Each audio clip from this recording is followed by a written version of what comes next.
जय श्री सद्गुरु देवाय नमः। जय श्री गणपति देवाय नमः। ओम सर्वमंगल मांगल्ये शिवे सर्वार्थ साधिके शरण्ये त्र्यंबके गौरी नारायणी नमस्तुते। श्रीमद्देवी भागवत महापुराण दूसरा खंड 8वां स्कंद 22वां अध्याय। विभिन्न नरकों का वर्णन। नारद जी बोले, हे सनातन मुने, विविध प्रकार की यातनाओं की प्राप्ति कराने वाले कर्मों के भेद कितने प्रकार के होते हैं, मैं इनके विषय में भली भांति सुनना चाहता हूँ। श्री नारायण बोले, जो पुरुष दूसरे के धन, स्त्री और संतान का हरण करता है, वह दुष्ट आत्मा यमराज के दूतों द्वारा पकड़ कर ले जाया जाता है। अत्यंत भयानक रूप वाले यमदूत उसे कालपाश में बांध कर ले जाते हैं और यातना भोगने के भयावह स्थान स्वरूप तामी मिस्र नामक नरक में गिरा देते हैं। हाथ में रस्सी लिए हुए यमदूत उस प्राणी को पीटते हैं, तरह तरह के दंड देते हैं और उसे डराते हैं। इस प्रकार वह जीव महान क्लेश पाता है। हे नारद, वह नार के विवश होकर एकाएक मूर्छित हो जाता है। इसी प्रकार जो व्यक्ति किसी के पति को धोखा देकर उसकी स्त्री के साथ भोग करता है, वह यमदूतों के द्वारा अंधिता मिस्र नामक नरक में गिराया जाता है। जहाँ गिराए जाते हुए जीव को असह्य वेदना होती है, वह दृष्टिहीन हो जाता है, उसकी बुद्धि नष्ट हो जाती है और वह शीघ्र ही जड़ से कटे हुए वृक्ष की भांति नरक में गिर पड़ता है। इसीलिए प्राचीन पुरुषों ने इसे अंधता मिस्र नामक की संज्ञा दी है। यह शरीर ही मैं हूँ और ये धन, स्त्री, पुत्र आदि मेरे हैं, यह ऐसा सोचकर जो अन्य प्राणियों से द्रोह करता हुआ केवल अपने परिवार के भरण पोषण में प्रतिदिन लगा रहता है, वह स्वार्थ लोलोपी प्राणी शरीर छोड़कर अपने अशुभ कर्मों के प्रभाव से जीवों को अत्यधिक भय देने वाले इस रोरक नामक नरक में गिरता है। और इस व्यक्ति के द्वारा जिन जंतुओं की पहले इस जगत में हिंसा हुई रहती है, वह प्राणी भयंकर रूरू नामक जंतु बनकर उसे वहाँ कष्ट देते हैं। इसलिए पुराण वक्ता मनीषी इसे रोरव नरक कहते हैं। पुरातन पुरुषों ने इस रूरू नामक जंतु को सर्प से भी अधिक क्रूर बतलाया है। इसी प्रकार महारोरव नामक नरक भी है, जहाँ यातना पाने के लिए प्राणी दूसरा सूक्ष्म शरीर धारण करके जाता है। वहाँ कच्चा मांस खाने वाले रूरू नामक जंतु उस जीव के मांस पर चोट पहुँचाते रहते हैं। हे नारद, जो अत्यंत क्रोधी, निर्दयी तथा मूर्ख पुरुष पशु पक्षियों को मारकर उनका मांस पकाता है, यमराज के दूत उसे कुंभी पाक नरक में खोलते हुए तेल में डालकर उस पशु के शरीर में जितने रोम होते हैं उतने हजारों वर्ष तक पकाते हैं। जो पिता, विप्र तथा ब्राह्मण से द्रोह करता है, वह नार कई मनुष्य, अग्नि तथा सूर्य से सदा तृप्त रहने वाले कालसूत्र नामक नरक में डाला जाता है। वहाँ पर भूख और प्यास से पीड़ित हो जाता है और भीतर तथा बाहर से जलते हुए शरीर वाला वह प्राणी व्याकुल होकर कभी बैठता है, कभी सोता है, कभी नानाविध चेष्टाएं करता है, कभी उठकर खड़ा हो जाता है और कभी दौड़ने लगता है। हे देवऋषि, विपत्ति का समय ना रहने पर भी जो अपने वेद वहित मार्ग से हटकर पाखंड का आश्रय लेता है, उस पापी पुरुष को यमदूत 80 पत्रवन नामक नरक में डाल देते हैं। जब वह उसके ऊपर कोड़े से प्रहार करते हैं, तब वहाँ डाला गया वह नार के जीव उतावला होकर अत्यंत वेग से इधर उधर भागने लगता है, जिससे दोनों ओर तीखी धारों वाले 80 पत्रों से उसका शरीर छिद जाता है। छिदे हुए सभी अंगों वाला वह जीव हाय मैं मारा गया ऐसा कहते हुए मूर्छित हो जाता है। इस प्रकार वह अल्प बुद्धि प्राणी वहाँ असीम कष्ट भोगते हुए पद पद पर गिरता है और अपने किए हुए कर्म के अनुसार उस पाखंड का फल भोगता है। जो राजा अथवा राजपुरुष अधर्म का सहारा लेकर प्रजा को दंडित करता है तथा ब्राह्मण को शारीरिक दंड देता है, और वह नारकई तथा महापापी मनुष्य यमदूतों के द्वारा सूकर मुख नामक नरक में गिराया जाता है। वहाँ पर बलवान यमदूतों के द्वारा ईख की भांति पेरा जाता हुआ वह जीव सभी अंगों के पिस जाने से वेदना के कारण आर्त स्वर करता हुआ मूर्छित हो जाता है और महान क्लेश प्राप्त करता है। इस प्रकार अनेक प्रकार से पीड़ित होता हुआ जीव बहुत पीड़ा पाता है। जो पुरुष इस लोक में खटमल आदि जीवों की हिंसा करता है वह उनसे द्रोह करने के कारण अंधकूप नामक नरक में गिरता है, क्योंकि स्वयं परमात्मा ने ही रक्तपान आदि उनकी वृत्ति बना दी है और उसके कारण उन्हें दूसरों को कष्ट पहुंचाने का ज्ञान भी नहीं है, किंतु ईश्वर के द्वारा विविध विधि निषेध पूर्वक बनाई गई वृत्तियों वाले मनुष्यों को दूसरों के कष्ट का ज्ञान है। इसीलिए वह प्राणी पशु पक्षी मृग सर्प मच्छर जूं खटमल मक्खी दंतशूक आदि क्रूर जंतुओं के द्वारा अंधकूप नरक में पीड़ित किया जाता है। वह प्राणी भयानक रोग से ग्रस्त शरीर में रहने वाले जीव की भांति व्यथित होकर इस नरक के चक्कर काटता रहता है। जो कुछ भी धन आदि प्राप्त हो उसे शास्त्र वहित पंच यज्ञों में विभक्त किए बिना ही जो भोजन करता है उसे काक तुल्य समझना चाहिए। यमराज के अत्यंत निर्मम दूत उस पापी पुरुष को उसके दुष्कर्मों के फल स्वरूप कृमि भोजन नामक अधम नरक में गिराते हैं। इस प्रकार जो अतिथियों को दिए बिना ही भोजन करता है वह 1,00,000 योजन विस्तार वाले भयंकर कृमि कुंड में कीड़ा होकर नरक के कीड़ों द्वारा खाया जाता हुआ वहीं पड़ा रहता है।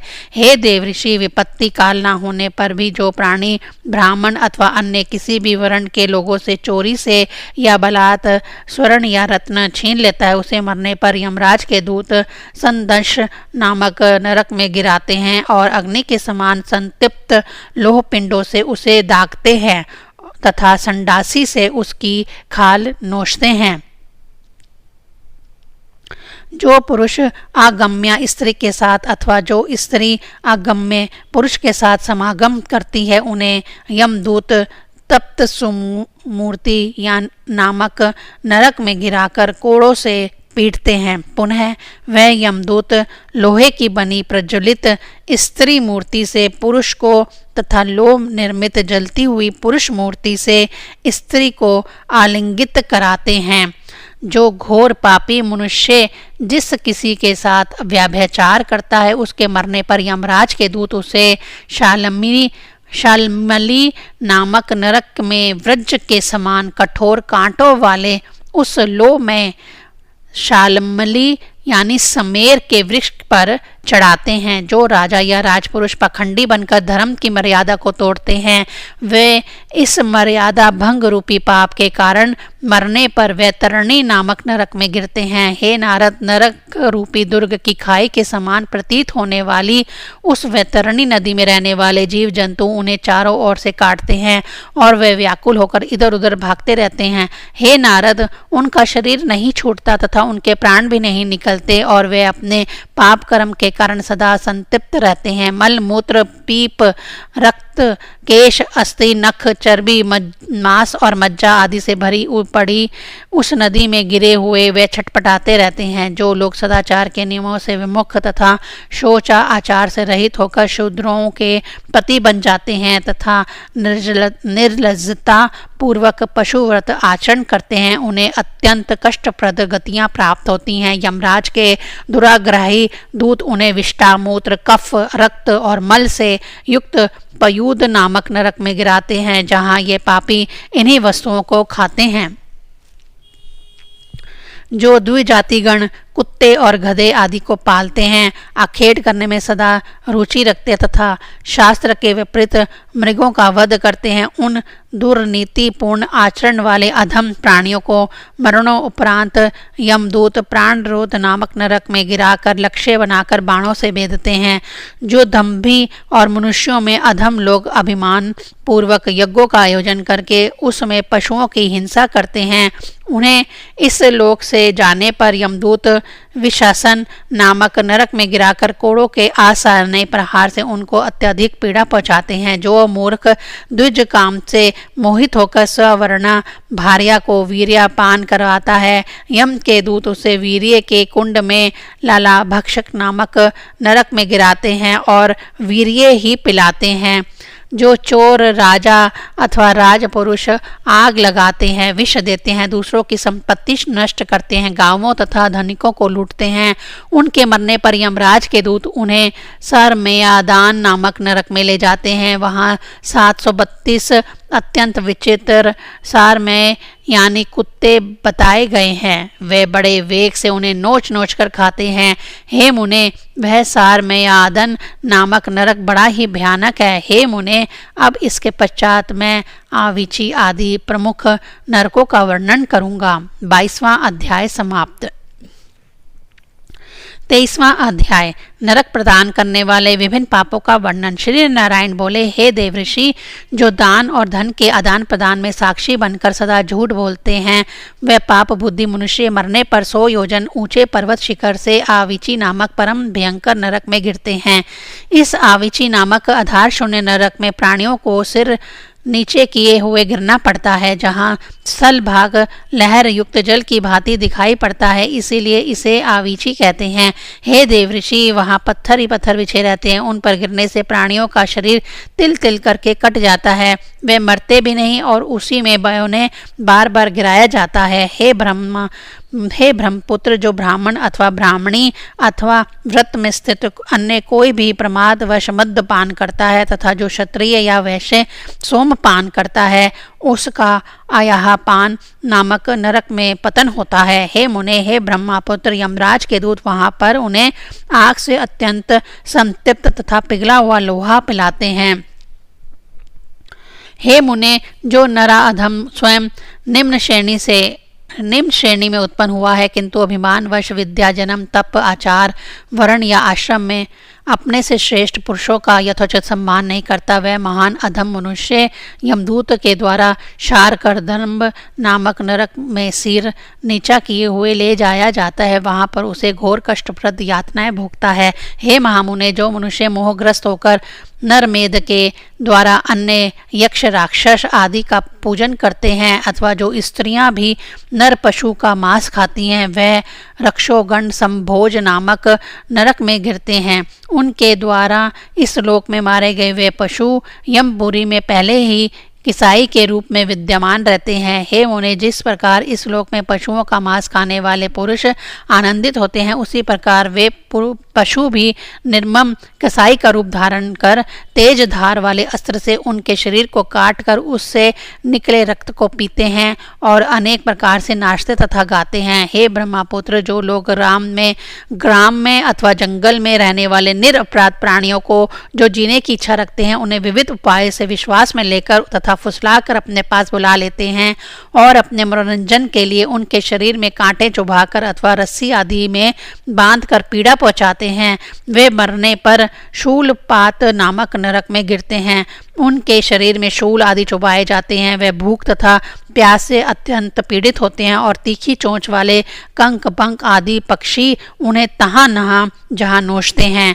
उस समय कष्ट भोग रहे वे प्राणी अपने पूर्वकृत पापों का बार बार सिमरन करते हैं। हे विप्र, उग्र स्वभाव वाले जो मनुष्य सर्पों की भांति प्राणियों को उद्विग्न करते हैं, वह मरणों उपरांत दंतशूक नामक नरक में पड़ते हैं, जहाँ पर 5 तथा 7 मुख वाले क्रूर स्वभाव सर्प मरने के बाद इस नरक में पहुंचे हुए प्राणियों को चूहे की भांति निगल जाते हैं।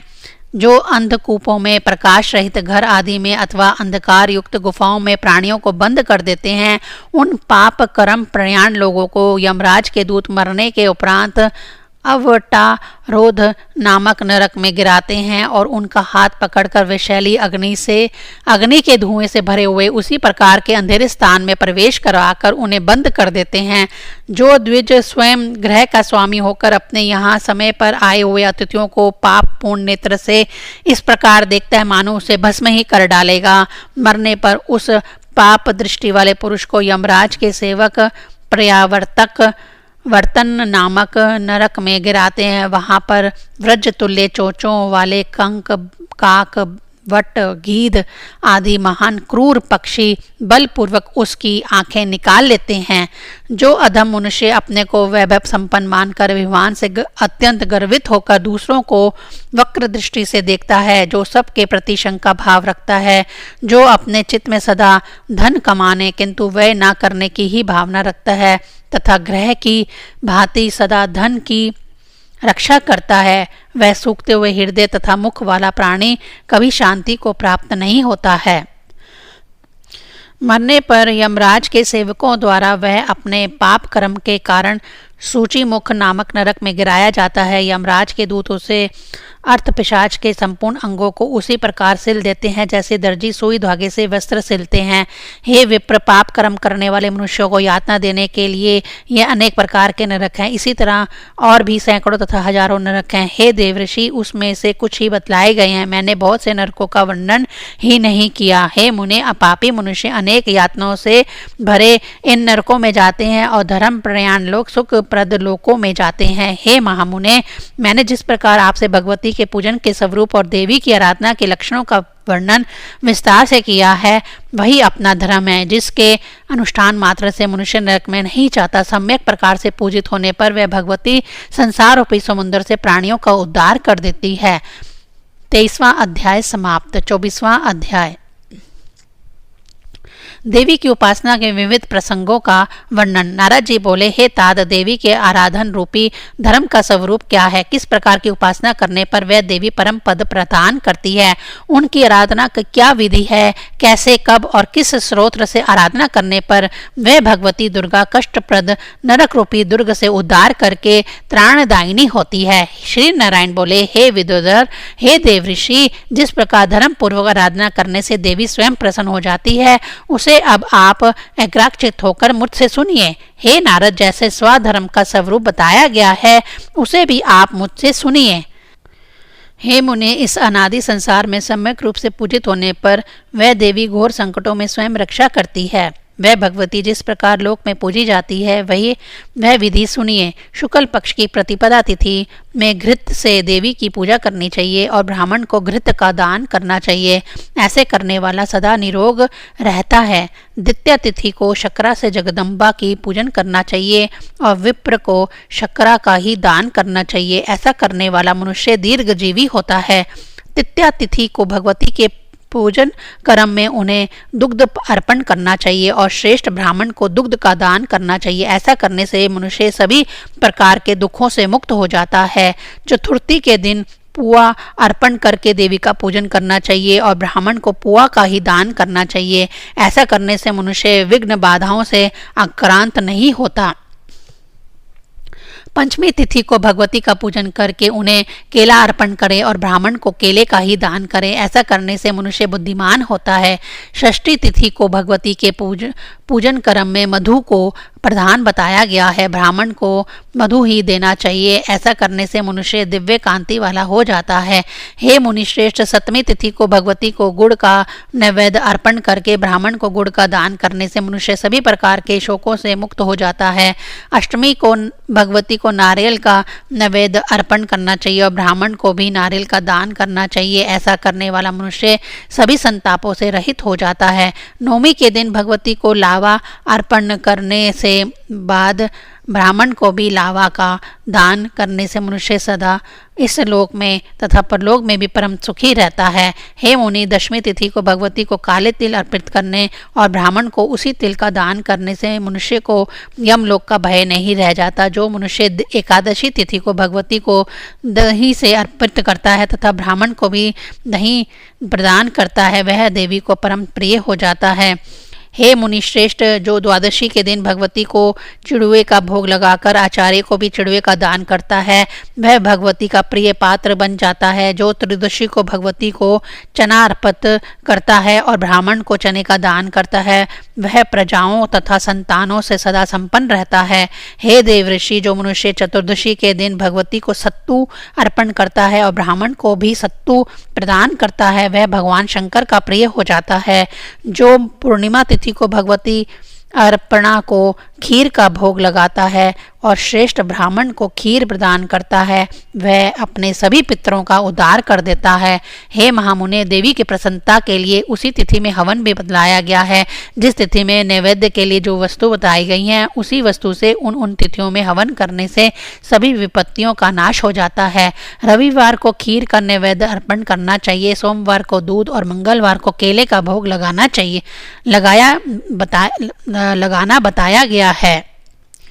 हे द्विज, बुध को ताज़ा मक्खन भोग के लिए कहा गया है। गुरुवार को रक्त शर्करा, शुक्रवार को श्वेत शर्करा और शनिवार को गाय का घृत नैवेद्य के रूप में बताया गया है। हे मुने, आप 27 नक्षत्रों में दिए जाने वाले नैवेद्य के विषय में सुनिए। घी, तिल, चीनी, दूध, दही, मिलाई, लस्सी, लड्डू, फेणिका, घृत मंडप, शक्कर पारा के अनुसार गेहूं के आटे तथा गुड़ से निर्मित विशेष पदार्थ, वट पात्र यानी पापड़, घेवर, वटक, कोक रस यानी खजूर का रस, घृत मिश्रित चने का चूर्ण, मधु, सूरन, गुड़, चुड़वा, दाख, खजूर, चारक, पुआ, मक्खन, मूंग का लड्डू और विजोरा, नींबू। हे नारद, ये 27 नक्षत्रों के नैवेद्य बताए गए हैं। अब विषकंभ आदि योगों में नैवेद्य अर्पण के विषय में मैं कहूँगा। इन पदार्थों को अर्पित करने से जगदम्बिका प्रसन्न होती है। गुड़, मधु, घी, दूध, दही, मट्ठा, पुआ, मक्खन, ककड़ी, केहड़ा, लड्डू, कटहल, केला, जामुन, आम, तिल, संतरा, अनार, बेर का फल, आंवला, खीर, चिड़वा, चना, नारियल, जाम्ब फल, केसरू और सूरन। हे विप्र, ये शुभ नैवेद्य क्रमशः विषकंभ आदि योगों में भगवती को अर्पण करने के लिए विद्वानों के द्वारा निश्चित किए गए हैं। हे मुनि, इसके बाद अब मैं भिन्न भिन्न करणों के नैवेद्य के बारे में बताऊंगा। कंसार, मंडक, फेनी, मोदक, वटपत्र, लड्डू, घृत, पूर, तिल, दही, घी और मधु, ये करणों के नैवेद्य बताए गए हैं जिन्हें आदरपूर्वक भगवती को अर्पण करना चाहिए। हे नारद मुने, अब मैं देवी को प्रसन्न करने वाला दूसरे श्रेष्ठ विधान का वर्णन करूंगा। उस संपूर्ण विधान को आदर पूर्वक सुनिए। चैत मास के शुक्ल पक्ष के में तृतीया तिथि को महुए के वृक्ष में भगवती की भावना करके उसका पूजन करें और नैवेद्य में 5 प्रकार के भोज्य पदार्थ अर्पित करें। इसी प्रकार 12 महीनों के शुक्ल पक्ष की तृतीया तिथि को पूजन विधान के साथ क्रमशः नैवेद्य अर्पित करें। हे नारद, विशाख मास में गुड़ मिश्रित पदार्थ निवेदित करना चाहिए। ज्येष्ठ महीने में भगवती की प्रसन्नता के लिए मधु अर्पण करना चाहिए। आषाढ़ महीने में नवनीत और महुए के रस से बना हुआ पदार्थ अर्पित करना चाहिए। श्रावण मास में दही, भाद्रपद मास में शर्करा, अश्विनी मास में खीर और कार्तिक मास में दूध का नैवेद्य उत्तम कहा गया है। माघ शेष महीने में फेनी एवं पोष माह में दही कुचिका यानी लस्सी का नैवेद्य उत्तम कहा गया है। माघ के महीने में गाय के घी का नैवेद्य अर्पण करना चाहिए। फागुन के महीने में नारियल का नैवेद्य बताया गया है। इस प्रकार 12 महीनों में 12 नैवेद्यों से क्रमशः भगवती की पूजा करनी चाहिए। मंगला, वैष्णवी, माया, कालरात्रि, दुर्यात्या, महामाया, मातंगी, काली, कमला, कमलवासनी, शिवा, सहस्र चरणा और सर्व मंगल रूपाणी, इन नामों का उच्चारण करते हुए महुए के वृक्ष में भगवती की पूजा करनी चाहिए। तत्पश्चात सभी कामनाओं की सिद्धि तथा व्रत की पूर्णता के लिए महुए के वृक्ष में स्थित देवेशी महेश्वरी की इस प्रकार स्तुति करनी चाहिए। कमल के समान नेत्र वाली आप जगद्धात्री को नमस्कार है।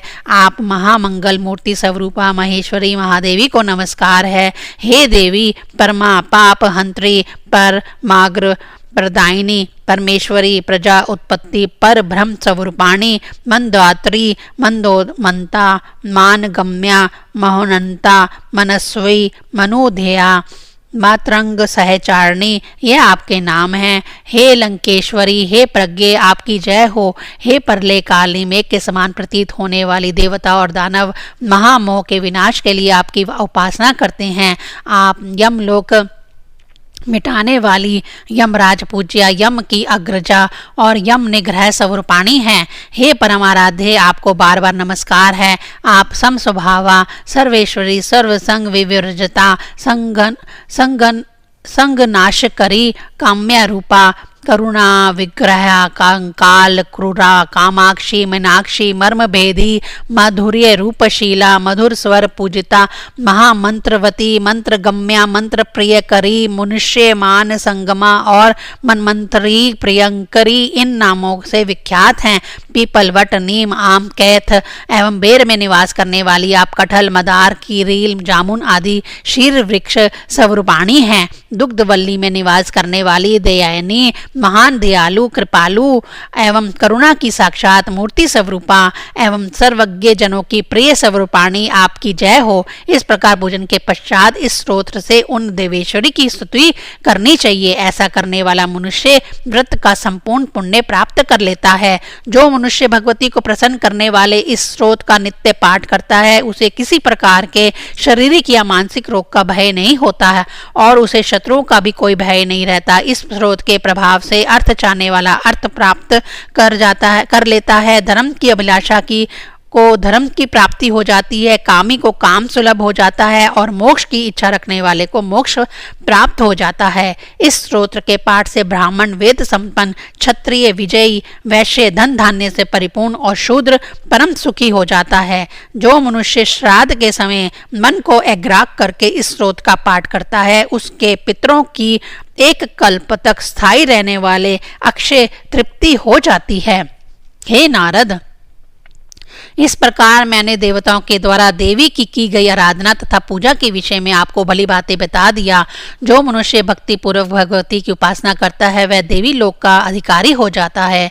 हे विप्र, भगवती के पूजन से मनुष्य की सभी कामनाएं सिद्ध हो जाती हैं और अंत में उसकी बुद्धि सभी पापों से रहित होकर निर्मल हो जाती हैं। हे ब्रह्मपुत्र, भगवती के अनुग्रह से मनुष्य जहाँ तहाँ पूजित होता है और मान को ही धन मानने वाले पुरुषों में सम्मान्य हो जाता है। उसे स्वप्नों में भी नरकों का भय नहीं रहता। महामाया भगवती की कृपा से देवी का भक्त पुत्र तथा पौत्रों से सदा संपन्न रहता है। इसमें कुछ भी संदेह नहीं करना चाहिए। हे नारद, यह जो मैंने आपसे महादेवी के पूजन का वर्णन किया है वह नरक से उद्धार करने वाला तथा संपूर्ण रूप से मंगलकारी है। हे मुने, चैत्र आदि महीनों में क्रम से महुए के वृक्ष में भगवती की पूजा करनी चाहिए। हे अनग, जो मनुष्य मूधक नामक वृक्ष में सम्यक रूप से पूजन करता है उसे रोग बाधा आदि का कोई भय नहीं उत्पन्न नहीं होता है। अब मैं देवी मूल प्रकृति के श्रेष्ठ पंचक से संबंधित अन्य प्रसंग का वर्णन कर रहा हूँ। यह प्रसंग अपने नाम, रूप और प्रादुर्भाव से संपूर्ण जगत को आनंदित कर देने वाला है। हे मुने, यह प्राकृतिक पंचक केतुहल उत्पन्न करने वाला तथा मुक्ति प्रदायक है। आख्यान तथा ममायते सहित इसका श्रवण कीजिए। 24वां अध्याय समाप्त। 8वां स्कंद समाप्त। ओम ऐं ह्रीं क्लीं चामुंडाय विच्चे।